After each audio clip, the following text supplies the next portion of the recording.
Hey there. Today we're going to go down to the Mercado and ask some people that hanging out there some basic economic questions. Questions about basic economic knowledge and opinion. Stuff that you and I might learn in the first 2 to 3 months of our economics class. They're questions such as, have you ever taken an economics course at a high school or college level? Yes. Or, if the company making a certain product suddenly went out of business, what would happen to the price of that product? The price would go up. Probably nothing. I mean, you know, there's other places you can get sandwiches, you know, Togo's, there's mom and pop sandwich stores. I doubt it would make such an impact. Yeah. Well, theoretically, you would say, the supply side would go to zero and demand wouldn't go down as fast. But if they went out of business, then you got a kind of the supply side pretty well, but the demand side would probably tank along with it. Yeah. So I would say you probably would go with an obsolescence theory to say people wouldn't want it. Or how about if a toy making company is discovered to have lead-based paint in its toys, and fewer people start buying those toys? What will happen to the price of those toys? Yeah, and fewer people would start buying them? Yeah, what would happen to the price? Of that toy? Probably nothing, because it's lead-based paint and nobody wanted it anyway. Nobody would want it anyway. Then price should drop. All right then. Yeah. Fairly simple answer. No, mothers are going to buy these expensive lead-based toys. Yeah. Or how about, what was the opportunity cost of you coming here today on this fine afternoon? I didn't do some things I needed to do in my store. All right, thank you. And 3 days for me. Shouldn't have. I mean, this is my lunch hour, so I get to come here anyway, right? Yeah. I mean, So, not really. I mean, $5 for a sandwich, you know, maybe a few cents for the gas, and that's about it. I had a pretty quiet day at the office because it's the holiday week right here, so Right. I said let's meet with a friend since there wasn't really much opportunity cost. So from that. And we ended up our little question asking session with a bit of a tricky question. What is the current price of gold per ounce? And by the way, it's about $1,100. I don't even know where to begin. I could look it up on my phone. want to take a guess? Something like $55 an ounce or something. It's kind of high, isn't it? Yeah, right it's pretty high recently.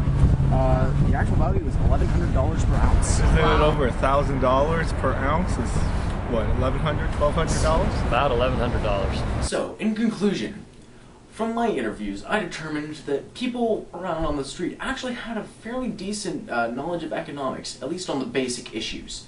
But it is yet to be seen how well they handle the tougher issues. After we got finished with that, we started wondering, would people do as well on some of the more complex economic questions? So we came back to the house, wrote up some new ones, such as, do you believe that tax cuts or government spending would better stimulate the economy? And went back. It's the government spending. I think taxes are almost necessary. I mean, we pay more now, but you're down the line when you eventually want to retire. It'll pay off way more because the retiring rate, the age now it's gone up at least 10 years from what it used to. Oh yeah, because my dad is almost 60 and he still can't retire yet. Yeah, seriously. Yeah. So definitely taxes are necessary. We also asked them their position on the Bush administration's policy, tax cuts for the rich. Tax cuts for the rich, I was against that. Okay. After we got that opinion, we asked them, what would you define as rich in terms of the top percentage of money earners in America? Like the top 5, 10, or 15%, etc. I'd say probably 7%. I think if you're able to not have to worry about money, and that's pretty much like, I would say top 5% of the nation. Because even my parents, like we have a house and all that, but we still worry about money a lot. I don't know. I would say like 1%. Then we gave them the information on what percent of the taxes in America are paid by the percent they chose, and asked if that changed their opinion at all. Okay. That's much. I don't know.